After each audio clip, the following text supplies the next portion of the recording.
problems together by combining historical, climate, food, and economic data so you can make informed decisions as we shift into a new era. Here's what was, this is what's coming. Our world is never going back to 2019, so what will the new era look like? And most importantly, what is immediate that will affect the pocketbook and the outlook into next year so we can all get ready? Thank you for joining. I'm your host, David DuByne.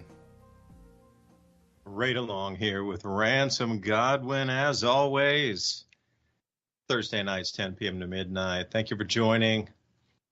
The electrified skies continue across the planet as now the umpteenth iteration or chapter of floods across the Middle East.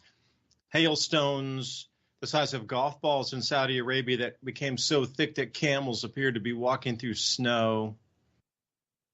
Softball grapefruit-sized hail plus across China for the third time in just a week. We got a volcanic eruption, Mount Ruang in Indonesia, 2 degrees north latitude, 87,000 foot eruption, pure ash. And it just goes on and on. The quake window is open. The volcanic explosivity window is open.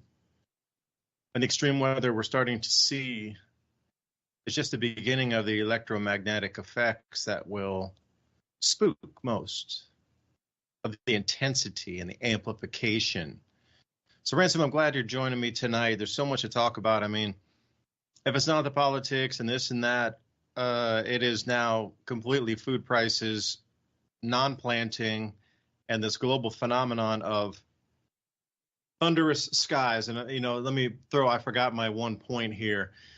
In the UK, or England, we'll call it Southern England, millions of people were awakened to thunder so loud that they thought their houses were going to shake in on themselves, and people became extremely frightened. Millions, plural, millions, from this electrified thunder reverberating frequency change, I guess, booms that were coming through the sky.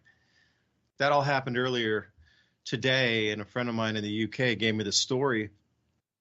But wherever you look, the extremes are becoming so extreme that, how are global governments going to start to cover this up, or at least give excuses so people aren't going to absolutely panic from the next time another weather front comes through. So anyway, there's so much to talk about on many, many fronts, man. Floor is absolutely yours, Ransom. Welcome. I don't know if this is going to be the year, but, we're always talking about what are you going to do if this happens and if that happens. And, the whole spectrum, the last couple of years that we've been on the radio talking, or at least me and you together, really before that, I'm sure, each year had its devastating events. And it seems like no matter what happens, the other portion of people that it didn't happen to directly, they never get the hint. So they just think, oh, that's sad, and they look at it on the news and they think that's horrible, and they send their thoughts and prayers and all of that kind of stuff, and that's great. But nobody ever prepares, and you've been seeing these tornadoes touching down all over the U.S. Oh man, that is exactly, or for me, the reason that I left the South. I didn't want to live in Texas or Oklahoma or Nebraska or any of those states. That just, number one, knocked it off for me. And then you got the coastal regions, which I have a feeling there's going to be a lot of tears again this year. And even the mainstream meteorologists are predicting that this is going to be a year with a lot of named storms coming in and causing devastation. And now you're going to add volcanoes and earthquakes on top of that. And, there's been a lot of activity. You got Etna with its smoke rings going up, and I forgot what the volcano you were just talking about. All kinds of them in the last couple of years, kind of since Tonga really got my attention, because, that was a massive explosion, and people just don't really get that if that was anywhere near a metropolis, say something like that. I know it's not a different kind of volcano and everything, but say something like that happened to Mount Fuji, or over here in the States, we had the Mount St. Helens, but what if Mount Rainier or one of those other ones pop and go towards the direction of like Seattle and Portland and all of that kind of stuff, and then what if it all happens simultaneously within the same couple of years? What are we actually looking at? And that would be terrifying to hear roaring thunder where you don't necessarily usually hear it like that. They used to have some really strong thunderstorms where I live here in New Mexico, but I've been looking at the strikes map, and that little section of magnetivity, I guess, if I didn't say that right, but anyway, that whole stretch seems to have just moved over several hundred miles more into the central United States, which happens to be Tornado Alley as well. And then, we were joking kind of the last show about the psychic predictions of, I forgot the blind lady, I forgot her name now, but she had the Baba big, Gita or something like that. yeah, right. And she had the super prediction for this year about the New Madrid fault there. So I'm not saying that's going to happen, but when will the world actually realize that with all the turmoil on top of it that's human created, and I'm not talking about global warming, obviously, I'm talking about kinetic warfare and, the shutting down of food distribution networks that we've come accustomed to in the last several decades, as it seemed like we were headed for a world of peace and trade and negotiation and things like that. And now we see that that is not their plan. Their plan is something different. It's destabilization. It's the distribution of wealth. It's also the recreation of society altogether. And, last week and the week before, I brought up, and this is kind of woo woo for you, but Oh, I like woo, man. It's a Thursday night of woo. right. So I was sitting on my porch the other night thinking about this because I was trying to get all of the technologies together that are revolutionary as far as reading the human mind. So we have machines now that can read text, or excuse me, write text of what you're thinking, the words in your head. We have machines that can show the image that you're thinking of. Now, this sounds, anecdotally funny or neat or, whatever, but we know what's going on with the domain of human activity, and that's complete biometrics controlled by AI. And I was thinking, if we have these rudimentary programs and machines and technologies, imagine what an extraterrestrial race that would be visiting or maybe even part of world governance. And that's really woo woo, but just think about how fast they could read your thoughts if those same type of technologies got to run their course of advancement over decades or hundreds of years or thousands of years even. I mean, just think about that concept. If somebody has that big of a head start on technology altogether, we're not just talking about anti-gravitics and things like that, but also the other realm of technologies like mind reading and interconnection between AI, machines, and mind reading. And what do they always say in these UFO stories? But that the little dudes inside there are, connecting with the ship and driving it with their minds. And when they talk to people, supposedly it's usually telepathic.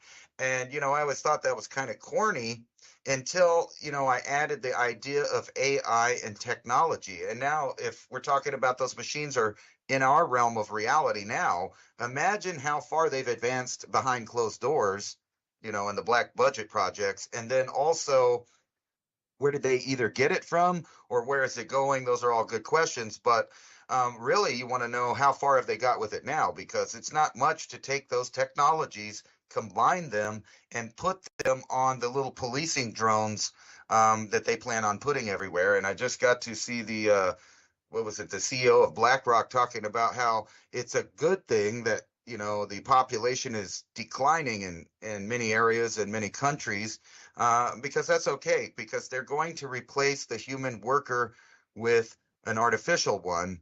And then supposedly, like all, dystopic dreams start out, it'll be for your benefit, for your service. It'll make technology better. Now, in the case of Japan and other cities that are, kind of ahead of the game as far as that goes, I would say that they have a good, a good kind of concept of what it can be, the positive aspects, but at the same time, they just admitted to signing a bill to, or not a bill, but an agreement kind of to help Europe in their complete surveillance of their citizens. So you get to see both blades of this thing. And now we're talking about complete surveillance, complete tracking, and now the ability literally to read your mind, your motivations, your feelings, and much more than that. What you've done, where you've been, opinions you may have had before that you no longer have, or things like that. You imagine the type of suffering sessions, or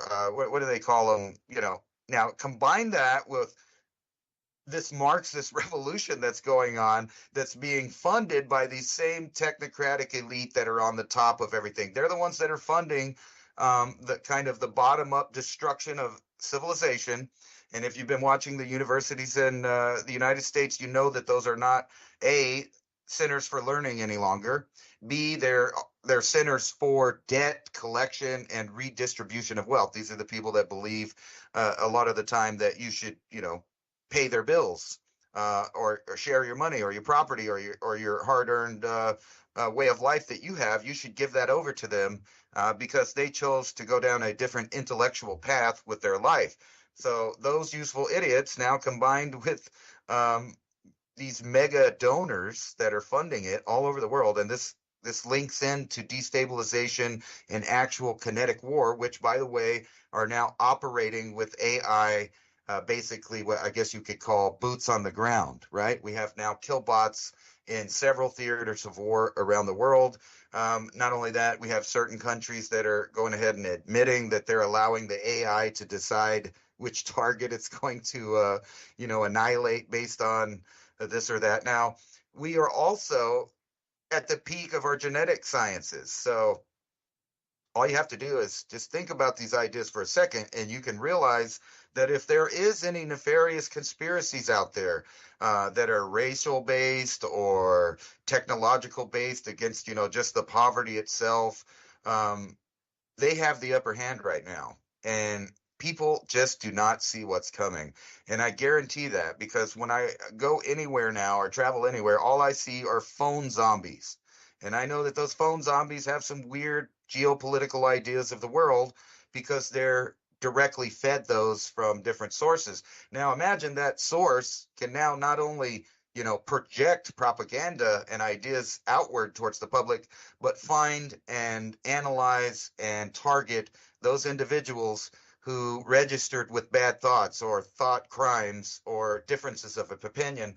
And this is reality. And while you kind of come back to that, how about that all coalescing at the same time? Nature's patterns, the AI singularity of the new reset, and, just all around destabilization of the world. And these elite openly admitting that, yes, we're being depopulated. Sometimes lately, it seems like the elite can't help themselves but to say the quiet parts out loud.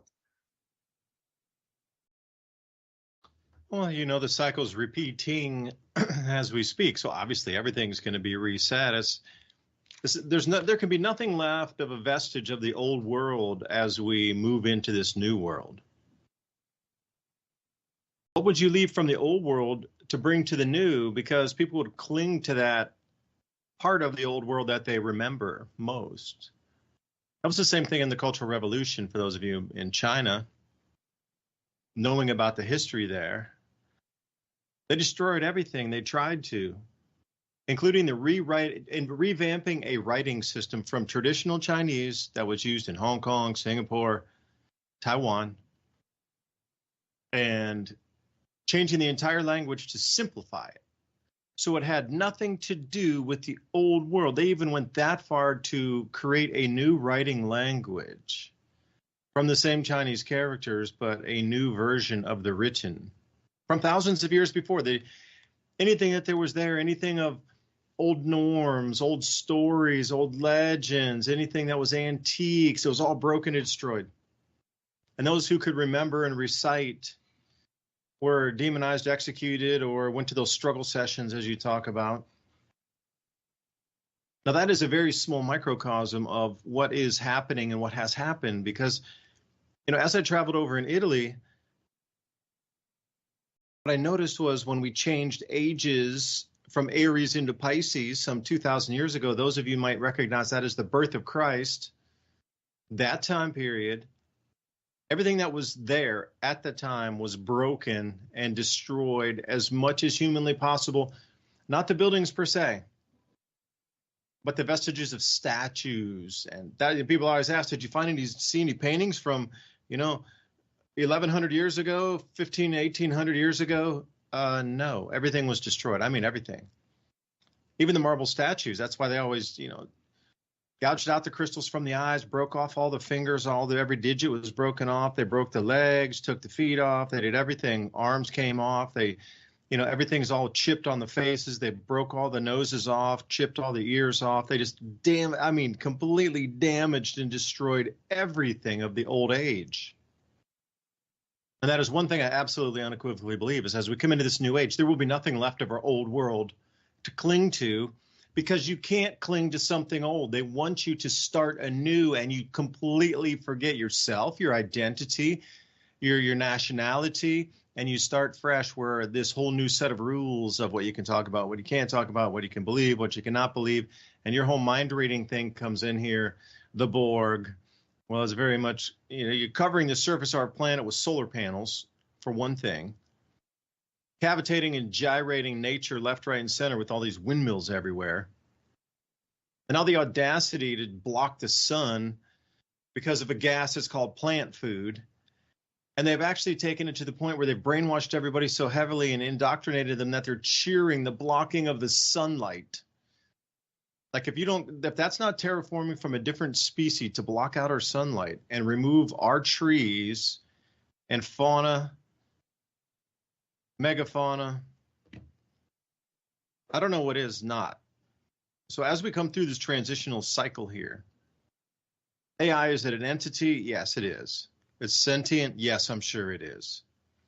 Is it where we are today? Absolutely not. It's probably 50 years ahead. And what we see with ChatGPT and all these different things and DALL-E and all these, image softwares that we're using is nothing. I mean, that was a 50-year-old version compare. Imagine like Windows 1947 or something. Equivalent is what ChatGPT and all these things that you're looking at now, that's like Windows 1952. That's truly where it sits. And then I look here, and another thing, as we come into this reset for economy, I was listening to Mike Adams because I'm going to be on an interview with him. He wants to know about all the inflation that I experienced when I was traveling over these few months. And I couldn't believe it. Even Japan, Ransom, as I had talked about, just being outrageously ridiculous on the exchange rate, 150 yen to a dollar. Even over the week since we spoke last, it went to 160 yen to the dollar. I mean, these are absurd numbers here. This is really where it gets into, mind-bending inflation, where people can't cope. And there's going to be a reworking or a reevaluation of societal norms of what's truly correct or incorrect, what's right, what's wrong. Because if you can't feed yourself or feed your family, then is theft something that, the facial recognition cameras are going up everywhere in England now. You know why? And they're putting them at supermarkets and on the corners of supermarkets first to try to catch repeat offenders of food theft. The UK is down 20% in its planting, and they're predicting far more because it still continues to be soggy, that they're warning UK citizens prices are going to skyrocket. But then everything was cool for the minute. And yeah, steal as much as you want, unchecked crime. Gee, I think that sounds familiar here too. Same in the UK. But now suddenly they care because it's supermarkets being targeted. And you see how there was allowed to be, and then suddenly the crackdowns come. Oh, you can't say that, you can't be there, you can't protest this, you can't steal that, can't burn this anymore. It used to be good a few years ago. But that's the most insane thing, that all of this rollout of facial technology, recognition camera technologies in the UK is going to be for supermarkets first. And they broadcast that the food prices are going to go ballistically skyrocketing. And the one thing that's not really mentioned, and I was saying, I'm going to be with Mike Adams. I was listening to him when he's like, listen to this one. We don't have a food production system if we don't have lines of credit for the farmers. Our farms work on get your seed, get your fuel, get your fertilizer, repair parts, your machinery, everything's on credit. On credit. That means the banks need to be functional and have the ability to write loans to farmers. I really don't know very many that could go hand to mouth for a full year or two with no credit. Nobody has that much seed. And then you have to have insurance in case, there's a locust plague coming in, a 7-year locust, and I think a 21-year locust or something like this is supposed to be coming out simultaneously here in East Tennessee in a few more weeks. So what happens with the crop insurance? If they lose everything, and if they were on their own cash dime with no insurance, like it would be in a complete economic evaporation, they would have no insurance, and then what they grew is what they could keep for seed for next year, and what they grew is what they could have to sell. And if their machines broke, then if they even had fuel? This is all predicated, truly it is, like our world stops if the banking system stops. There will be no credit for the farmers. And that's the biggest thing to write home about. They try to spook you with, oh, your bank account will be confiscated. Oh, there'll be burglars in the night coming through. There'll be gangs and marauding. Okay. That's child's play in terms of a full famine where no food gets grown. And, you take a look at what happened in the Ukraine back in the Holodomor, or what happened in China during the Great Leap Forward. And these different chapters of famines. Ethiopia, you ever hear remember that Sally Struthers, give a kid $1 a day, way back in the 80s. These kind of famines are real. And when they come, and if you don't have any way to procure, you have no money, you get nothing. And right now, America is the least liked team in the entire block. If you look out there, the way we weaponized our dollar, the way we weaponize weapons, and the way we just continue this war machine, and we just export death and destruction, people are no longer having it. They're so sick of it, and they're not absolutely going to participate with us any longer. So if you're hearing my words and you are in the United States, we are being firewalled off for the rest of the world. You might go, well, that's impossible because we have other banks. No, they've already set up parallel systems of SWIFT, so they don't need that any longer. They're setting up parallel trade amongst themselves with real world assets, and otherwise known as trading a good for a good, raw materials for raw materials. They're setting up a secondary gold and silver backed currency, and now China told everybody buy silver in the country. So now there's a silver shortage going to sweep the planet because they only had 250 million ounces. Get this. China, they were told in the beginning, they told everybody buy 1 gram of gold. So they have had so much gold come into China. It was up 40% even last month coming through Hong Kong. That's how much gold they're importing in China. Shanghai Gold Exchange dominates world trade right now, pricing and everything. Like we've lost it over in the West. So there was so much gold coming in, and then, whoa, okay, well, you guys need to slow down on the gold. The central bank needs more, so hold off on the gold purchases. So now they're sending it through the media in the last 2 weeks. Buy silver. They're telling the citizens of China over there, switch from gold to start buying silver. They went from 750 million ounces to 250 million ounces in 2 weeks, which means they sold 500 million ounces in 2 weeks. So, do the simple math. They got another week, and then what? Where are they going to? They're going to start hoovering up the world's silver supply. And we sit here with just like money printing into infinitum. I mean, the ink costs more on the paper than the paper's worth almost. And we're going to keep chug-a-lug printing like this and weaponizing and just selling more and destroying more. No, well, I'm sorry to say we're at the end. We're absolutely at the end. Nobody trusts us anymore. That's the whole thing. Once we started stealing everybody's assets, I think that was the final straw that broke the camel's back. They weaponized the dollar and confiscated sovereign nation assets, which is it hasn't been done since World War II. Like that, the stability of the world since the end of World War II in 1945 was broken by the United States last year or 2 years ago. Like that stability held. And the respect and the trust amongst nations, governments, consulates, whatever you like to call that theater that exists out there. Suddenly it's all in disarray. There's nothing left of the social contract for the individual. Now there's nothing left for the consular contract. I guess that's a thing, you know, when consulates and dignitaries and diplomats do their thing, that has been broken too, that circle of trust inside even that sacred circle. Now, and the only way I can really look at it is it's a plan. It's planned to do this because we're on the reset of civilization in the cycles of the heavens. So would not all governments participate just as they did in COVID? I mean, I look at this reset here and I go, I think it's planned amongst every nation to do this. Now, is what we're seeing with the Five Eyes nations getting firewalled off from the rest of the BRICS nations, is this truly a thing? Or is this part of the plan to then reset the system and siphon all the wealth from the West right over into the new system? You know, it makes me question a lot of possibilities. So I guess I'll leave it there, Ransom, because I could just rant for an hour or two, because I've taken a different perspective. I don't know, maybe I just drank the Kool-Aid this last week, but everything I see is different now. I can't explain it to you, but everything is different. That Kool-Aid will get you every time. And that's what they're offering. It's digital Kool-Aid, man. No, I was thinking about when you're talking about the farmers and not getting the loans that they should be getting so that they could do the work that they need to do and produce the food that needs to be produced. I was literally playing BlackRock CEO talking about how, as I said earlier, I alluded to that it's a good thing that the Western countries is what he's talking about. He doesn't say Western countries specifically, but that's who he's talking about, have declining populations because their plans are to put in his words, replace us, or excuse me, substituting humans for machines is going to be far easier in those countries that have declining populations.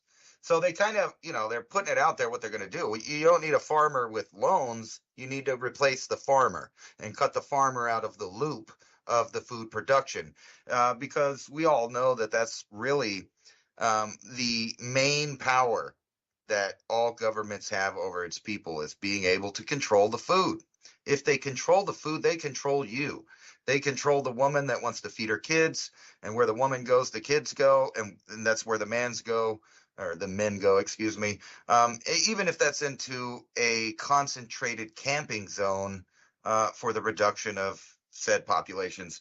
But they are kind of put it in our face. And I also, when you were talking earlier about how it's just turning really weird, and they want to control identities, and then at the same time, basically make the population identity-less, where everybody is, connected in the same biometric nightmare of tracking, tracing, and pushing around and telling them what to think about. And I played this Army PSYOP group's weird recruitment video, and it's just it's showing a ghost as their emblem, and all these people making decisions that don't have faces and don't have hands, and it sounds a lot like something AI might do.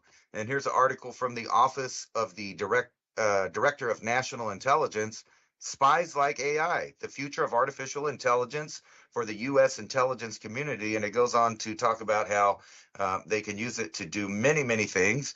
At the same time, we're trying to convince people to worship AI slowly by putting, like anecdotal characters, kind of like this AI priest who ended up saying, that after taking confession and saying babies could be baptized in Gatorade, which, it kind of makes sense. It's kind of like that movie Idiocracy. It's like, it's got electrolytes, man. It's got what we need, And then here's an article, how artificial intelligence could scrap humanity's ability to lie. And it kind of goes into the aspect of what I'm telling people. You're being bombarded with programming from all angles at this point. They're barely leaking it out to the public that they can do it, much less have they been doing it. How far are these programs? And like you said, I'm sure they're at least 50 or more years ahead of what they're showing the public. And the internet is being bombarded with these specific articles that are bragging about what is going on and how it's going on. Here's another one from The Hill. Humanity is one convincing deep fake away from a global catastrophe. In other words, they could just start war and then later say, oops, it was a deep fake. We messed up. Another instance in how you can use machines or AI and substitute humans in the loop to cause a problem. Here's another one. How artificial intelligence AI is used in biometrics. And they go over a lot of the stuff I've been talking about. You have the AI face recognition. You have AI fingerprint recognition. You have AI iris recognition. You have AI in behavior recognition, keystroke dynamics, gait recognition, speech recognition. So what I'm telling you is on top of all of the recognition and the quadrupling of verification of your location, your presence, and your mood, they have, well, what I mean is, yeah, that's part of it. Emotion detection. It's going on and it's happening now. And they're using these softwares and algorithms through the devices that they've trained you to use. That's all those phone zombies out there that, and I hate to say it, there's people, a lot of our audience is probably listening or looking at the video on their phone. And I'm not really talking to you specifically, but you have to be aware that it is happening to you as well. You can't get into these matrix interface without coming across it. So there it is: face, fingerprint, iris, behavior, all of these things. And you got to think about this. What if you become an enemy of the state because one of said moods or thoughts happen to be recognized by one of their algorithms and programs that they're using? Well, you might just have a late night knock at the door by the secret police who might just take you away there because you had the wrong thought. And not only that, what if we get a little more advanced and because of officer safety and to protect the government, they just send in a bot that gets to decide what to do with you when it finds you. And, it can also do these things. So now you've quadruply identified yourself, your location. I hate to say it to all those people out in the third world countries that are using old networks and other things. Guess what? You're quadruply identified. And at any time, something off of a kill bot can fly out of the sky and land on you, and they don't care about collateral damage. Matter of fact, in the United States, the Supreme Court has ruled that, law enforcement can kill the kidnapping victims or the hostages if it means getting the criminal. Let's move on, though. Scientists can read your mind. AI turns people's thoughts into images. So how long is it till your home interface of your PC, your laptop, your tablet, your phone, etc., is now not only just spying on you, but it's also reporting on you? Is that happening already? I think it is. And that kind of goes back to what's going on there in Europe. This huge Microsoft, Google, Amazon, all behind Japan's framework for global AI and 6G regulations adopted by the EU. So everybody in the Trilateral Commission and its regions are all in cahoots. They're all doing a singular objective right now. Here's another one, the propaganda that you might be getting. They don't even want to tell you. Here's another instance in where humans are replaced by machines or algorithms. Ukraine unveils AI foreign minister spokesperson to provide updates on war with Russia. So, now we got army people that don't have hands and heads, and we have AIs telling us how the war's going, despite your own lying eyes or, ears. It soon will be to the point where, remember, now I'm putting out this case for all the technologies that they already have and have admitted to, and the idea that you could combine these with a little bit better, everything where it increases over time, where programs get better, more efficient, and higher tech as they go along. So you combine all these, and now it can not only know what's going on in your head. I put to you, if there's a connection that allows them to take what's out of your head, then you can reverse that technology and put things into your head, which goes back to this idea of extraterrestrials. It doesn't even have to be extraterrestrials. It could be just a super AI, advanced algorithm, learning machine, digital citizen, if you want to put it that way, in the new reset world of the world that a lot of people are still, in the occult and can't see it, even though it's right in front of your face as we speak. So with that said, is that an alien entity that can now read our thoughts, can take our thoughts? And what is the end result in that? Is that not a merger of technology and biological life? Which makes you wonder, is that just something that's going to happen no matter what? Any intellectual species out there in the cosmos will get to a certain point where they have to make this decision. Are they going to separate themselves from technology or completely merge with it and become like, I don't know, ant colonies? You can picture, and I've joked about this before. It seems like they're terraforming the earth and changing humans into those little gray aliens that they tell us visit us in the night. Big-eyed, big-brained little thing that just does its task and goes on like an autonomous creature, but it's alive, but it's kind of a robot, but no soul, basically. Now, are we to end up in that place? If we let them control the food, that's exactly in the position we'll have to be in. Well, trust the experts. Nobody would ever. They're all experts when they tell you that you're wrong or talking about the wrong thing. I mean, this food thing. Hey, we can just print it in the lab. It's just as nutritious, dude. Hey, you're talking about controlling small farms now. You can't even have one cow in Oregon. Wait, we said that was going to, but the experts, the fact checkers said that wasn't going to happen. That was a conspiracy theory that they were going to start to control small farms, small ranchers, even those with just a half-acre garden would be included in the new laws in Oregon. But we were conspiracy theorists talking about that. Control of food. Here's another thing. I have been watching a few videos because my channel has been struggling here on YouTube for the last year or so. But I had other, sources of income. So I kept wondering, why was it booming for a minute and then suddenly it just went stagnant completely? Hadn't gained any subscribers in over a year, even though I'm on more popular programs, etc. Oh, I gotta let my dog out of the room. Hold on, here you go. Making me break. Go. Yeah. So then I started to look at these people that were all in the farming industry and homesteaders and, weekend market people all saying, I'm going to quit YouTube. I'm thinking about quitting YouTube. So then I watched a fair few of them and they're all saying the same thing, that some algorithm is coming in and pushing their reach incredibly low. So it seems like there's organized bots, if you will. You could call it AI generated bot farms. It'll come in and it'll click on the video and it'll watch for under 30 seconds and it'll turn it off. And then the retention rate's really, really low on the videos. And then YouTube and the algorithm doesn't suggest it any longer. So even I was watching this one guy who's got 900,000 subscribers, but he can only get 10,000 views on a video. Because there's a bot farm or a bot army of AI generated bots that will come in and attack these channels and drive down the metrics super, super low on the retention so they actually fade into oblivion. Now, here's the thing. They're all happening to these self-sufficiency channels.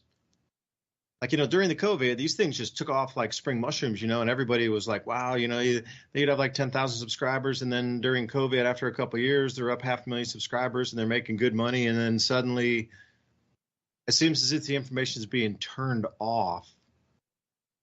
It's becoming so painful for these people to try to make a living on YouTube anymore and do anything social media that they need to go back to spending all of their time growing the food and get off the channel to be able to share the information with us. And that's the craziest thing is, these information sharing channels are the ones that are being targeted now. And it's not the one about how to fix your car or how to fix a helicopter. It's the ones that are the simplest of how to grow food. And if you do remember 2 years ago, just as COVID was kicking in, the catch and clean channels had the same exact thing happen to them where they were no longer allowed to show, for example, catching an alligator and then dispatching it and then skinning it and then barbecuing it and doing whatever. Even fish, you were not allowed to show the actual end of the fish's life on YouTube, or that would strike your channel. So with all these hunting channels, and they call it catch, cook, and clean, those were the very first ones of that primal skill of being able to go hunt and then prepare your food. I watch a lot of these things, rabbits. Rabbit season, Squirrel season. I mean, I hadn't really brushed up on my squirrel cleaning skills because I found a couple recipes thanks to a buddy of mine over at Appalachian Observatory. Had an old cookbook from the 1800s, how to prepare squirrel. Water, salt, and squirrel. That's all you needed. Apparently, it was a pretty easy recipe, so I thought, all right, we'll go squirrel hunting. It was the right season. But even the catch, cook, and clean. So when I was looking, all right, we got to be able to clean these things proper. And I watched a bunch of videos. And I go, okay, it looks pretty simple. And brushed up on that since I was a kid. Hadn't been hunting squirrels since I was way young. But man, 8 years old, 10 years old with my grandpa way back in the day. I mean, those are the things you kind of forget. You just still sort of remember, but it getting fresh again. So to really, and then catch some recipes of people doing it modern style. But these whole thing got cut off. The entire catch, cook, and clean genre got cleaned out, literally, no pun intended. Because they don't want you to know how to hunt and clean your animals. And now here they're trying to cut off all the self-sufficiency in gardening channels. So these people can't share their knowledge. So you'd be able to grow food or create compost or, do some natural pest control without having to use the chemical, because you said it, man. You said it exactly. You hit it on the head, Ransom. It's like you need to be in the system. If you're not in that petrochemical, toxic chemical system, they don't want you there. So those people who can grow their own food don't have to ingest the chemicals from the, petrochemical industry on the foods. If you don't know how to make your own anything, then you're going to be relying on buying everything from the store still. Now, I'm guilty of that too, to a degree. But I mean, to wipe this knowledge out from the general YouTube space, and this is the nefarious thing that I didn't like. They gave those people a living and a way to make an enormous amount of money when they hadn't before, spreading knowledge about gardening, and they got everybody hooked on that money, thinking that next month's revenue is going to stay the same, and suddenly they're down 90% on the views. Well, their revenue's down 90% also. So unless they had advertisers in there, which most I know gardening channels hated to put any ads in their videos, unless they were on a contract to do that, they just lost 90% of the revenue. When they would spend 8 hours a day filming everything when they were going to the garden versus spending that time actually growing 8 hours extra of food to go spend on the weekend market to stay there for 8 extra hours to try to make the extra $20 at the end of the day. Like the whole mechanics of it switched. They got everybody out of even getting into that weekend market phase of those people who used to do that to get them relying on doing the grow videos. So you can look, there's a shift there, great shift. And I look at this and I'm getting, our world's being shut down. The transfer of information is absolutely being constricted heavily at the moment. Now, you're not even allowed to talk about Bible verses anymore, apparently, according to today's news. There's some verses in the Bible that I'm not able to read any longer, or else I'll go to jail. The same in Canada. You can't quote scripture in Canada, or else you'll go to jail. All these people sitting around here that are, heavily on the strong Christian side are the ones that are saying in the end days, you're going to watch the Antichrist pull up and be like, forbid you from speaking Bible verses or reading the Bible out loud. And then here they are cheering the passages of laws that restrict you from reading Bible scripture out loud. It's unbelievable. It's like the same people are doing the same thing. They're cheering the blocking of the sun. Now you got people cheering the revocation of the First Amendment. There are people cheering that we're not allowed to speak about things anymore. I don't care what side of the fence you're on. Free speech is that is the most innate right. And you come back to talking about AI and thing generating even deep in your thoughts, even able to think something. Now this gets kind of into the weird woo-woo side of things here, where the things we're not allowed to talk about anymore, from hunting to gathering your own food. The wild foraging channels are probably going to be the next thing that go. Because how dare you let somebody go out and understand free vegetables in different seasons to go out, and the natural wild vegetables are always way more loaded with incredible superfood micronutrients and things. I mean, you might have a garden and grow your own veg. That's cool. Nutrients, vitamins, yes. Minerals, yes. Trace minerals, awesome. But when you get wild forage stuff growing straight in the forest or out in the fields that are chemical free, like on your own property or whatnot, at the edge of the forest in the field, Ooh, you're talking about some succulentness there right now. That is something that I can't really say anything about medical, but there's many benefits for your body to be more awake and retain strength. Our world is absolutely being cut off and choked off.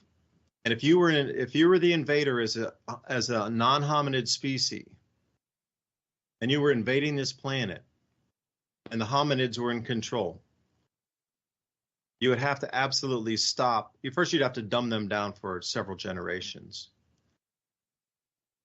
Then secondly, you would have to cut off the food source and the water source and the knowledge source so nobody could find food or water. So is this invasion, if you're looking at things that are millions of years ahead of us, it's a slow trickle invasion over 20 or 30 years, something that's doable as a siege on a planet, on a planetary level for all races of the same species on the planet? Because you look back in wars, how they wouldn't really race to war. They would siege the castle first. Didn't matter if it took a year to break the people, but eventually they, fell. Is this the same thing, but we're just witnessing a 20, 30-year siege of the planet?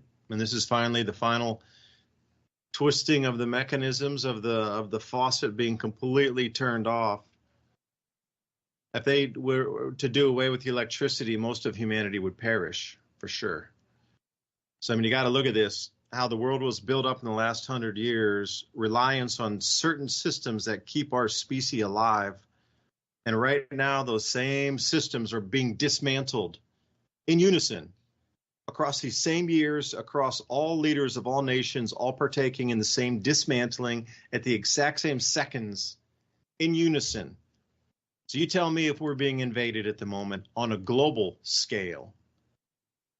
I don't know if communism is the way to look at it, and it's part of it, but I think there's something deeper and interdimensional or off planet in play right now. So much it's in your face, and we're foretold of these same events.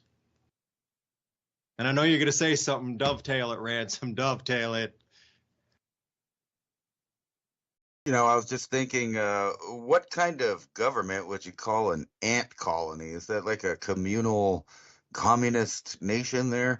You know, an invasion. I mean, think about that as something real for something that has a lifespan maybe a little longer than humans. So, can you even put an age lifespan on an AI? Once an AI is created, how long would it potentially live if it had, the framework to exist and continued to get upgraded over time? So there's one aspect, or even, if you want to go extraterrestrial, who says their lifespan is anything like ours? And that might explain why we get these, dates given to us about how the world needs to change. Not unlike what you're talking about. If you remember when we went into the Gulf, Bush had to make sure that he got in there on the month of Mars or March, or, he had to get in there at a certain date. And what else was going on? See, it's hard for me not to look at the world and then not see a continual unlocking of a puzzle. So, we saw a lot of digging around the Middle East, and then there was war. I don't know if that's connected, but I really think it was. It seemed like the unlocking of additional knowledge, which perpetuated whatever plan is going on. And I put to you that there's simultaneous plans going on so that no one could really react to one or two or three even plans going on, but that there's so many in the clockwork.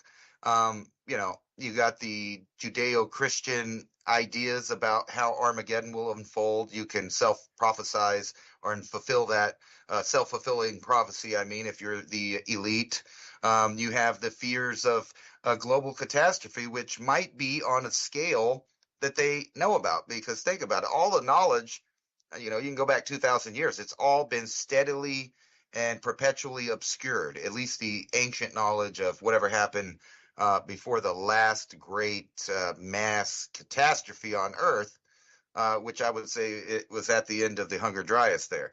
And, whatever's happening now seems to be directly related to those stories that you get in the first civilization that really came about and started writing about stuff afterwards. So all the same things, chimeras, entities, tablets. I mean, you could go on and on. I know those are up for debate on how you translate certain things, but even if you translated them the way that mainstream archaeology wants you to, you could see that those stories coalesce with what's going on now technologically. And I would say that whether it's man-made or extraterrestrial or just some kind of singularity that was going to happen eventually, we are indeed being invaded by a new system, and it coalesces and is concurrently happening, or how do you say that? Yeah, concurrently happening with the New World Order plans of depopulation. It's just fitting right together.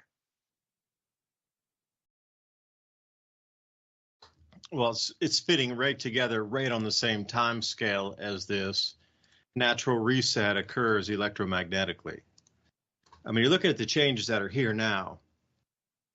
Even just all these things that are happening naturally because of the change of the electromagnetic flow on a Berkey current through our solar system would reset the civilization to the point that it would not be recognizable in a few more years anyway. So take advantage of that and then try to maintain control as the shift occurs. Everything's going to be vibrating faster as we continue through this. So old systems won't hold, or people won't believe them anymore. We've also, have you noticed that people have come to a non-believability of the old world at the moment? Like even things that were considered rock solid as the bedrock of belief even 25 years ago, people question it now. That's the changing frequency. But then we need a new money system. We need a new governmental system. We need a new track and trace system. We need to know what your thoughts are. We need to know where your location is. We need to know what food you eat. Why is this so important suddenly? Like all these things that need to be known in the human domain in real time with smart dust and graphene oxide smart dust and all these new patents coming out that have to do with IOTA and different Bill Gates tracking technologies and dispersal of social credits or some sort of digital currency based on your actions, or how many push-ups you do, or how loyal you are to go out to the community, I guess, exercise sessions. Why now? Why so much change instantly right now, forced to the point of being sloppy? Well, the time clock has run out, basically. Now they can be as sloppy as they want because we're truly at I'm not going to even say the end, the beginning of the massive noticeable change where they can't control society anymore after that. I think this is the last year that we would understand a stable, controlled society, because as we push forward, the electromagnetic changes definitely are already starting to affect a lot of humanity in terms of the way their thoughts are processed. So this is what I was thinking, Ransom. I know we can bring it into the next hour, but with AI controlling thought and being able to read thought, imagine with the change in the electromagnetic field, is it trying to keep the human back on course again of not losing its mind so it still has a worker force after this change? Because if we're talking about this thing being millions of years old, it's been through thousands of these cycle resets. And it already knows something about the human realm in that. So if you knew the electromagnetic hemispheres of a human brain would flip and they would actually go insane, like literally insane, to the point of non-functionality, laying on the floor, peeing yourself because your body won't be able to function. You won't even have that much cognitive awareness in your brain on even how your body functions. It'll misfunction, a malfunction.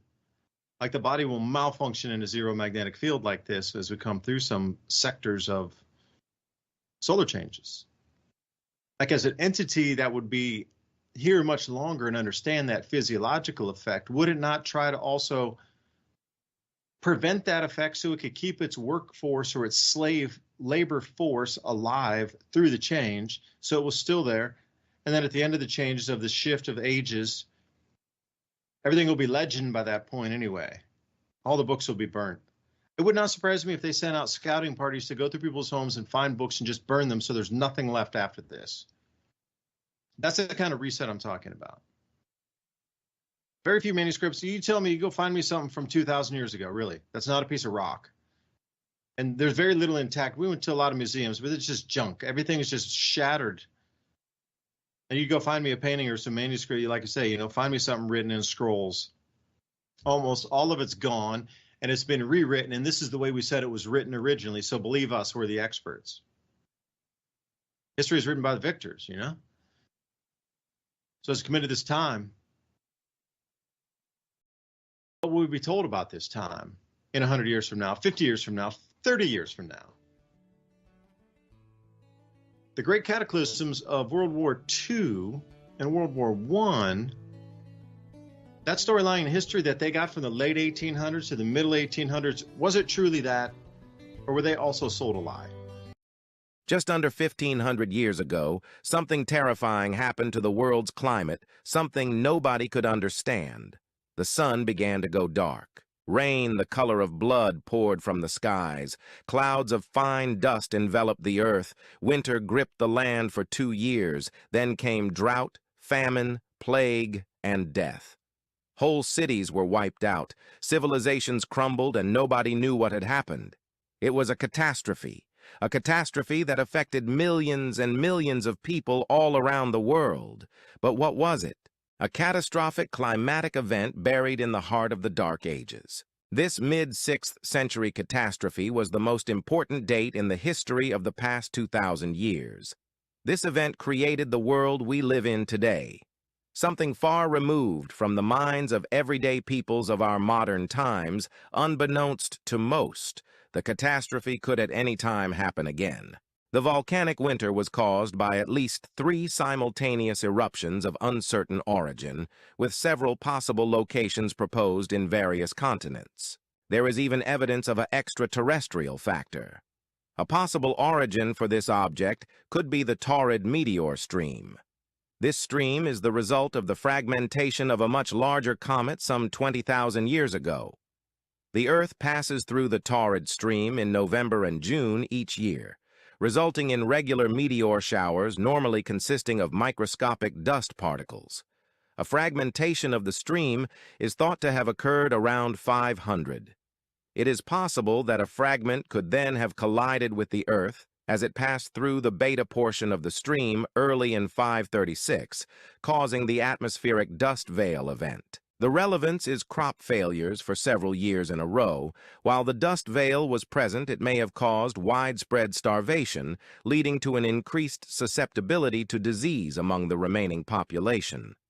Small comets had previously been thought to be less hazardous than small asteroids, but estimates show that a small comet fragment can have a global effect. In early AD 536, or possibly even late 535, an eruption or eruptions ejected massive amounts of sulfate aerosols into the atmosphere. The solar radiation reaching the Earth's surface reduced dramatically, and this rapidly cooled the atmosphere. Despite what the global warming nuts say, the sun seems to be the main driver of temperature and climate. The main historical aspect of the period around 536 may also be the most significant, especially to those descendants of the survivors. Who would be us today? This period coincides with a mass population decrease in Europe, in the Americas, the Middle East, and in Asia. In Europe, this is commonly known as the Justinian period, named after the Justinian plague, and is believed to be the first appearance of the Black Death in Europe. Meanwhile, in the Mayan Empire, things were looking bad. Researchers have realized that there is a 100-year gap in the civilization's productivity starting in 540, suggesting a dark age. The civilization experienced mass crop failure, which led to disease, starvation, and likely internal strife. People evacuated cities in and around present-day El Salvador. Cities that were left behind experienced a dark age, as evidenced by a gap in written records and a sudden decrease in construction in Maya city centers during the 6th century. In China, 536 was no better. Frost and snow in July and August that killed the seedling crop, causing a major famine the following autumn. Weather was so severe that 70 to 80% of the people starved to death. Procopius. The sun gave forth its light without brightness, like the moon, during this whole year, and it seemed exceedingly like the sun in eclipse. The sun was dark, and its darkness lasted for 18 months. Each day it shone for about 4 hours, and still this light was only a feeble shadow. Michael the Syrian. If such an event happened today, and crops failed over a significant part of the globe for several consecutive years, then once again a large percentage of the world's population would face starvation. Thankfully, unlike the peoples of the worst year to be alive, we don't have to worry about not having food to last. We have My Patriot Supply. And right now, you can save $200 on a 3-month food kit with Adapt 2030. Adapt and stay prepared.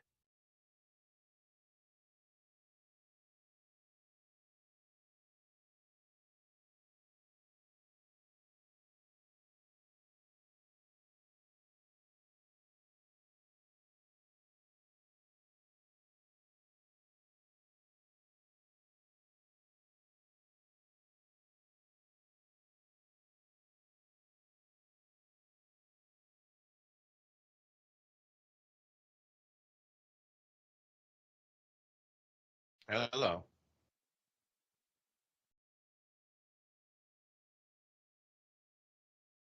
Is there anybody out there? Yes, sir. All right, I lost my internet here as we were on the break. Isn't that interesting? So welcome back to the second hour of Mini Ice Age Conversations. Ransom Godwin taking over the helm as the internet problems sweep through Tennessee. We're expecting storms tonight. I don't know. We don't have storms yet. I don't know why the internet has gone out. But I thought we were live, so I was yapping away for a minute there. Let me start off to preface the hour here.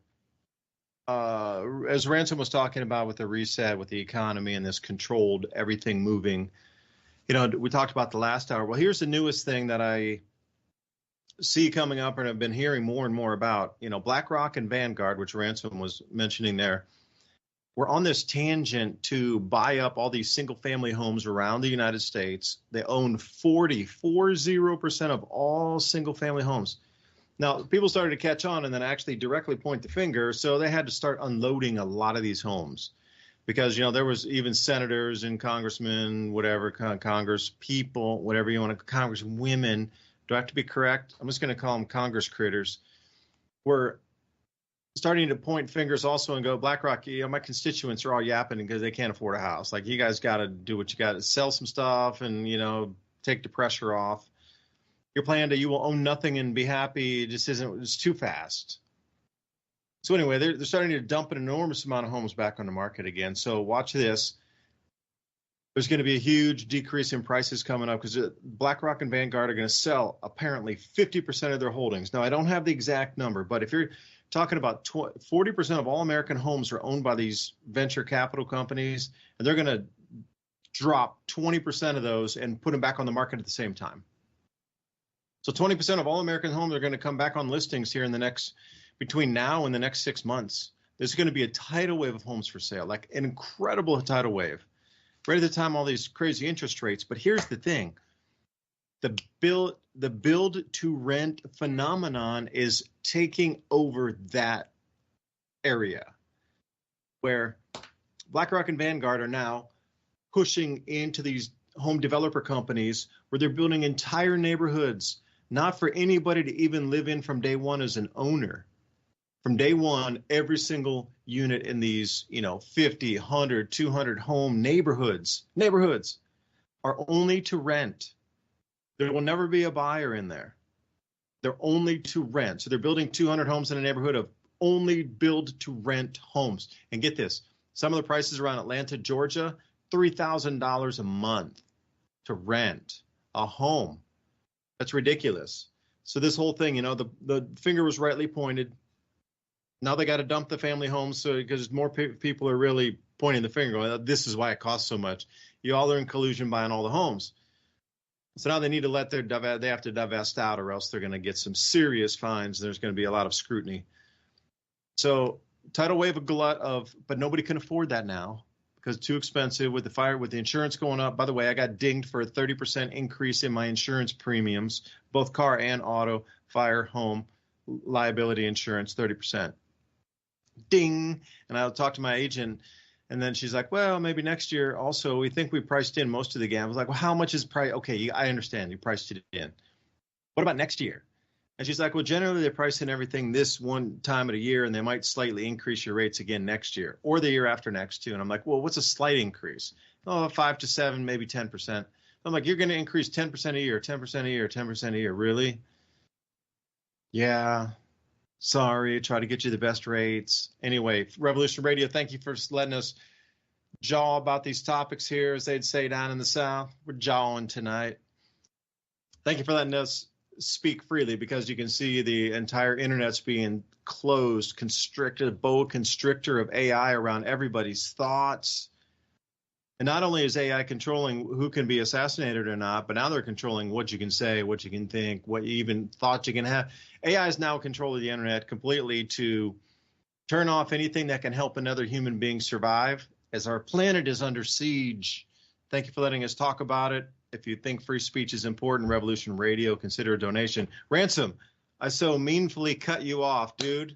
Welcome back. No, that's cool. I was about to ask if someone was out there too. You know, you threw me on a whole thought process before we left when you were talking about the magnetic hijacking of, you know, our thought processes and how that fits into what I was talking about AI being able to, and machinery, robot AI, they go together hand in hand, the mind and the body. For those that might be confused about me linking them together constantly, the robotics are the body for the AI. Well, that is until they have our bodies, but that's a different story. I was thinking about that, you know, in relation to the last, you know, catastrophe that befell worldwide mankind. And I pointed that out before, the end of the Hunger Dryas. What do you have before that? You have these megalithic buildings, right? And they're all over the place. No writing, which insinuates they have some other means of, you know, telling each other how to build things or conveying these big ideas. And the thought of us going into a period where there is no magnetic, you know, kind of overwhelming force on us, is it reasonable to think that just possibly a human being next to another human being in that circumstance may be able to learn to translate the electromagnetic field that's coming off the other person if the situation was right? So in other words, if two people were sitting and there's not an overwhelming magnetic field kind of oppressing them, and there's also no, you know, inputting from artificial means, which they're planning on doing, if there was none of that, it might become possible for literally a human being to be next to another human being and completely empathize, and not only that, learn to start translating thoughts and ideas the exact same way that those machines are doing, that they're now, you know, deploying in our reality. And I know this is off that topic, but while you digest that, you know, I really think though, what was it, BlackRock? And if they're planning on selling all that, be on the lookout for several companies to get in between that to buy them all up. You know, if they're going to get in trouble for having so many or have problems for that, wouldn't it be nice if they could just make a nice profit and sell it to 3 or 4 other companies that are going to keep those properties as commercial real estate to rent out, or, you know, the houses and the family homes that they have to rent out also, just like you were talking about. They're not really intending to build new houses for people to have the American dream and own their property and have property rights. It's much more beneficial to the collapsing system if you can only rent. If you can only rent, then you can be violated for some kind of, you know, rule or infraction with the rental agreement. And then they can start dehousing people based on the same idea that they've been debanking people, or I guess you could call it dehumanizing them in the most way, where you get rid of their ID and they can't, you know, interact with the beast system anymore, not even to rent a house, because they violated some kinds of terms that reflect from their social credit score, and now they've been depersoned, they're dehomed and debanked. That is a nightmare that seems to be something that is in the cards when you take all of these in account. Now, I know I kind of skipped topics, but they're really kind of related. In order to, overcome the public and completely control them, you got to control everything about them, and you can't have them owning property, producing their own food, and having time to think and have ideas, much like we've had in other, eras of history where, when left alone, it seems the descendants of Cro-Magnon use our smaller brains to figure things out quite well. And if left alone long enough, invent things. And I think that's what they're scared of, because now that they're deploying all of these new technologies, they're trying to compete for the position of power in the world that is generally held by Homo sapiens. They don't like the middle class. They don't like people with ideas. They don't like people with sway, power, or groups. And that's why they're trying to end the nation state.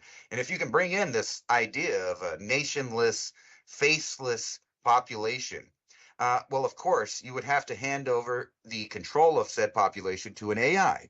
And that way it won't be bigoted, or, it'll be completely woke, and it'll base its, fundamental evaluation of humans based on that, which is, as we know, is part of a Marxist cultural revolution. And that's where it ties together the technocratic system and the Marxist revolution, holding hands, basically to the end of civilization as we know it, and replacing it with a society that owns nothing and thinks they're happy, because they might be happy whenever the chip in their head, the biological chip that was assembled inside of their body, let's say, and so a lot of people know kind of what I'm linking that to, tells them that they feel better. Well, they're going to feel better because the dopamine and the endorphins and steroids or whatever are going to flow in their body in the way that the algorithm decides it will. So at some point, you won't even have, except for some,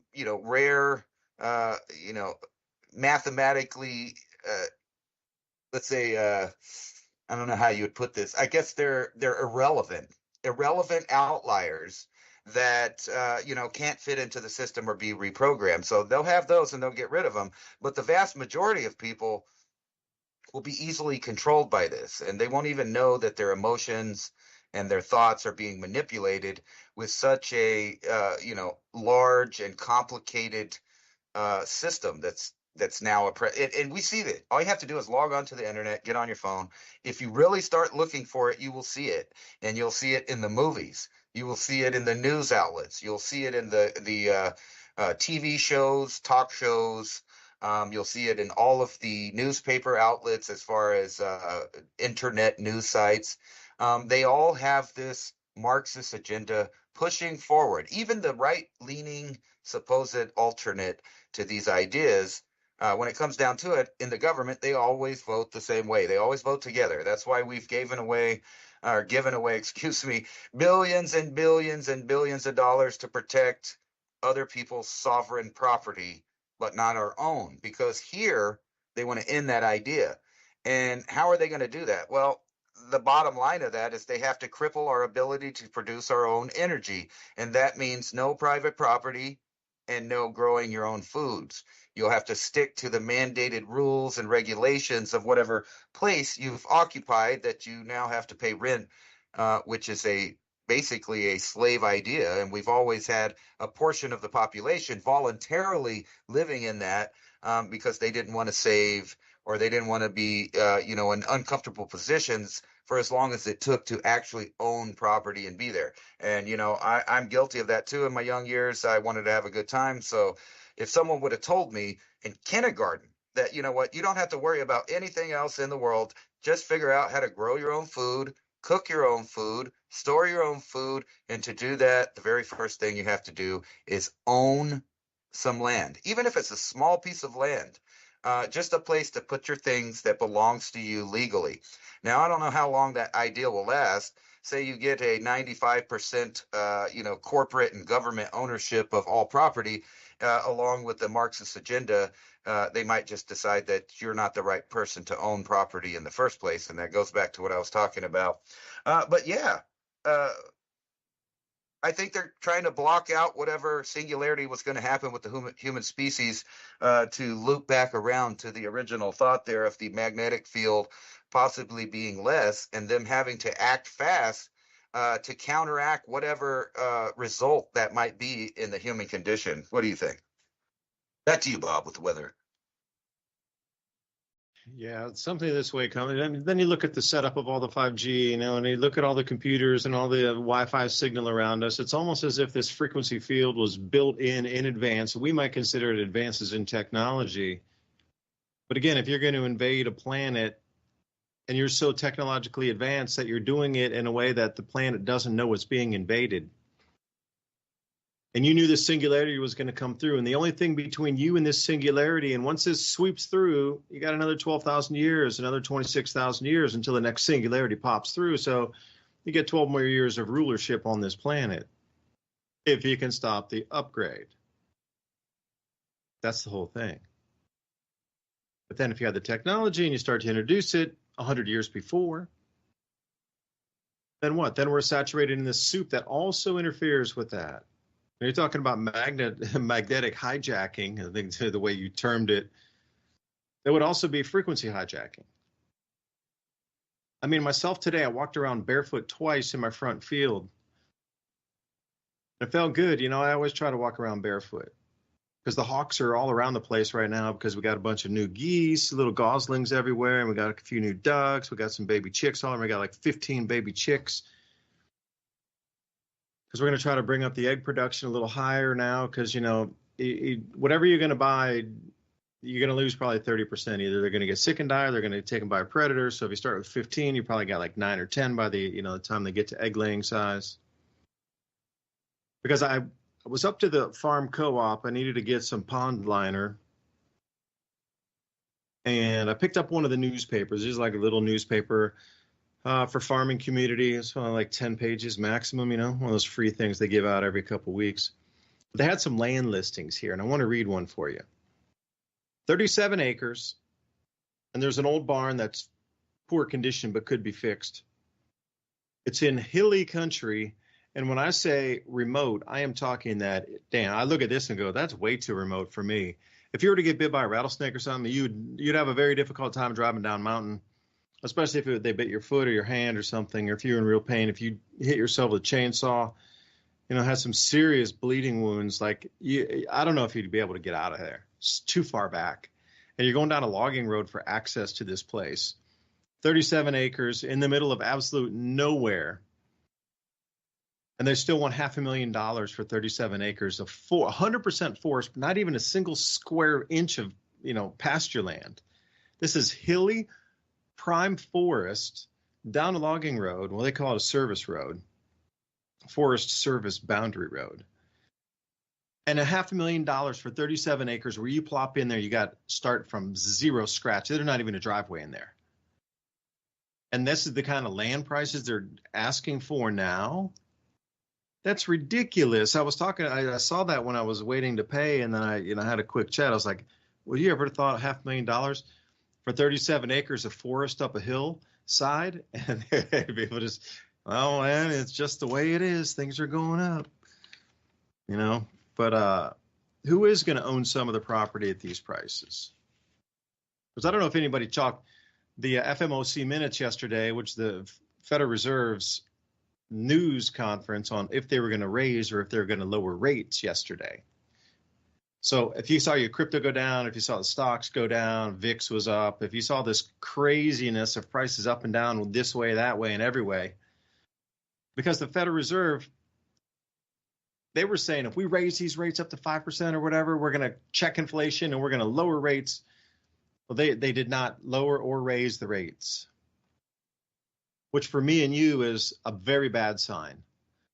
That even with them trying to manipulate all the numbers to still get inflation at 2% in check, that even with all the measures that have devalued our lives have done nothing to control anything. And I don't know why they have the absurdity to believe that they need to be in control and tell us that we need to lose 2% of our purchasing power every year so they can hit some magical number that means nothing. So what they're trying to tell you in a long way with all this gobbledygook financial talk is they did not lower the rates like yesterday, which means there is a serious financial problem going on, where they have lost control of the economy pretty much, where they are stuck. I mean, literally stuck between a rock and a hard place, or full-on global depression would be a better term. The minute they start cutting rates, they're going to have to print it. If they raise rates further, they're just going to kill more business. We're stuck into this feedback death loop spiral of every economy's fiat currency at the end of the empire. We are we're right at that crux moment right now, where throughout the last 900 years of fiat currencies, whatever the leading fiat of the day was, and I love Ray Dalio's take on this. He did a really good series of videos talking about the reserve currency of the world, going back to the Portuguese and the Dutch and the English and the Spanish and the British pound and the American dollar. They follow a certain curve. And we are at that inflection point right now where the trust of the issuing nation has been lost. And once you lose that trust amongst all the other nations around the planet, you never regain it. That is the end of the currency at that point. And we're coming also to the point where every currency in the past has done the same thing. Since less people wanted it, they tried to entice them to want it by using gold, trading gold, leverage gold, silver products at the time. You know, you're going back further in time when gold and silver was used as money. Dual monetary metals system. Right now we're on a gold system, not really so much silver. But we've flipped the switch now. We're stuck in the middle. There's nowhere for America to go any longer except two choices. They raise rates, which will absolutely destroy the economy, because going higher to get more people to want to buy our treasury bonds is going to absolutely crush the American business world. Like, again, it comes down to farm credit. Okay, for me and you, 5% or 5.5%, yeah, on some things you buy. I mean, does it really? Because how much would you really borrow? A couple $100,000, maybe? $500,000, maybe? Okay, that might make it a little more painful if you're borrowing $500,000 compared to like 10,000 or 50,000 or 100,000. These farmers are going off on like 10 million. Businesses are getting up into 100 millions. So that extra half of a point really does make a huge, gigantic difference when you're starting to borrow billions of dollars. Half a billion, hundreds of millions, tens of millions. And if they cut the rates, then we're not even going to be able to pay our interest payments to people, and we're just going to have to print more money, which takes us into hyperinflation. And a Great Depression, it would be a stagflation. There's like almost zero economic growth. At the same time, everything's hyperinflating away. They call it stagflation. Like there's zero economic growth, like everything's stagnant. That's why they call it the stag. Stagnant growth is stagnant nothing. Everything's at 0% growing or declining. And then you got runaway inflation.